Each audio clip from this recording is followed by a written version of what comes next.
Well, good afternoon to all. Let me first acknowledge with lots of gratitude those who prepared the excellent food that we were served. I can just imagine how much time and energy this has required to feed such an excellent meal to this large group that we are forming this afternoon. Thank you also to Chief Alex McDougall for his kind welcome words and for his extremely enlightening presentation about the situation of the Wasagamack First Nation. This is my first time in the Island Lake region. My first visit, of course, to Treaty 5, Wasagamack First Nation, but I'm extremely grateful to those who took their time to enlighten me about the situation that you are facing and the concerns that you have for your children. I would like to also express my gratitude to Elder Dave Bouchrain from the Sagkeeng First Nation, whom I heard speak yesterday in very moving terms, to Nicholas Bouchrain, who also gave a very important presentation about how your right to food is being affected by the diets that you afford today, which are making you sick. And he had very important data concerning the impacts of these shifting diets. And then I have to say that the mission was greatly facilitated by Grand Chief Derek Nepinak, Grand Chief of the Assembly of Manitoba Chiefs. And again, let me express to him all my gratitude for his time and dedication to representing his people. I am here because I was given a mandate by the United Nations Human Rights Council. And this is a body of 47 governments that is in charge of monitoring human rights in the United Nations system. This means that Canada, after my mission, shall have to answer some questions, shall have to react to my concerns as they should be expressed in my report to the Canadian government. And I will certainly dedicate an important part of my report to the situation of First Nations in this country. Yes, I could have traveled further north. Yes, I could have spent more time with you and with other of the 600 First Nations tribes, but seeing you was to me extremely important to understand beyond the figures, beyond the statistics, and beyond the second-hand information that I could collect what the situation here on the ground was. And I shall have to assess what I heard, what I saw, based on what is my compass, the right to adequate food, the human right to food. And the human right to food means something more than people should be concerned about your situation. It means something more than more charity. It means a legal obligation imposed on the government of this country to support your access to affordable and adequate diets. And, for example, to protect you and other First Nations from the practices of retailers who abuse their dominant position, their position as monopolists, where they operate in remote communities to charge high prices. It means a duty to align social assistance benefits to the increased cost of living. It means a duty to calculate income, social income assistance taking into account the huge costs of transport for those living in remote communities.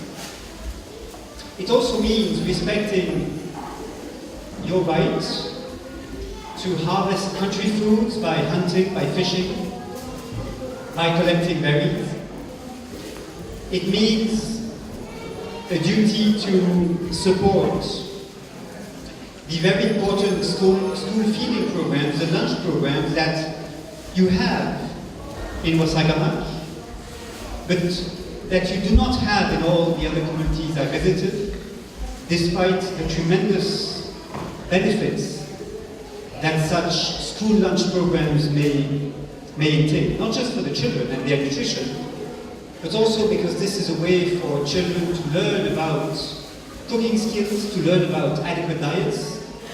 It is a way for them to encourage their parents to maintain gardens, vegetable gardens. And I was delighted to hear that in Wasagamack there were 240 vegetable gardens supported by your food security coordinator, and I think this is an extremely important initiative. The right to food finally means, and that to me is the most important, a right for communities to participate in shaping decisions that affect them. That means, for example, the right to be consulted when a transition is made from the Food Made to the Nutrition of Canada program. It means being consulted on which food commodities are being subsidized by the North Nutrition of Canada program and which are not. It means being able to complain when the prices that are charged for the basic food commodities are excessive in comparison to the prices practiced in the cities in Winnipeg, for example. And it means a right to be involved in the monitoring and the evaluation of the programs that benefit you. So you see, the right to food is not just about good intentions, it's not just about seeking more charity or asking people to be pitiful about your situation. It's about your right to claim certain benefits, certain types of support, and the corresponding duties of the government to respect that as a human right. That, if you wish, ladies and gentlemen, shall be my message to the Canadian government and to the Human Rights Council. And I do hope that these efforts I shall put into alerting the Canadian government to the situation, combined with the efforts of many others and with your own efforts, will in time result in sustainable improvements to your community.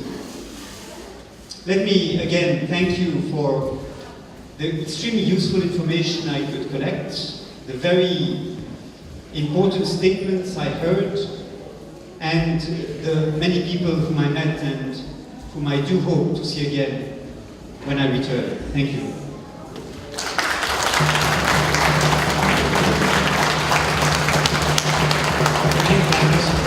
Today, simply because we are running on a time schedule, and I understand that the Rapporteur has to catch a commercial airline to their next location. That's going to be Edmonton, Alberta, where they're going to be meeting with the Treaty 6, 7, and 8 people, from my understanding. I'm very, very honored to be here today as a representative, as the Grand Chief of the Assembly of Manitoba Chiefs, and to hear the words from the Rapporteur that he has captured in this very brief time that he's spent with us. He's captured and he's recognized the many issues that we've raised to him, both here in Wasagamack, in God's River, Sagkeeng First Nation, and Peguis First Nation. He has, with whatever skill he has, he's somehow been able to capture the message in such a strong and powerful way. And we're really looking forward to the recommendations that he comes out with in his report, because Canada, the Government of Canada, will be held to account for what the observations were here. The province of Manitoba will be held to account for the systems that they put in place that deny us from accessing our natural resources, from accessing our lands, trying to make us get permits so that we can go on our boats, trying to make us buy a permit so we can own a gun, trying to get us to buy a permit so we can go fishing. All of those things have to be brought to the forefront, and I trust that the UN's report will highlight those facts. Once again, on behalf of the 60-member communities and the Assembly Manitoba Chiefs, we're very honored to be here. I'm honored to be here with the Rapporteur, as well as the representatives from the MKO, and of course your Chief and Council. Your Chief is a very strong advocate for your community. He sits at the Executive Council of Chiefs with the AMC, and he speaks on your behalf there. He's a very good Chief, and I'm very honored to know him. Jimmy Gwetch, it's been a great day.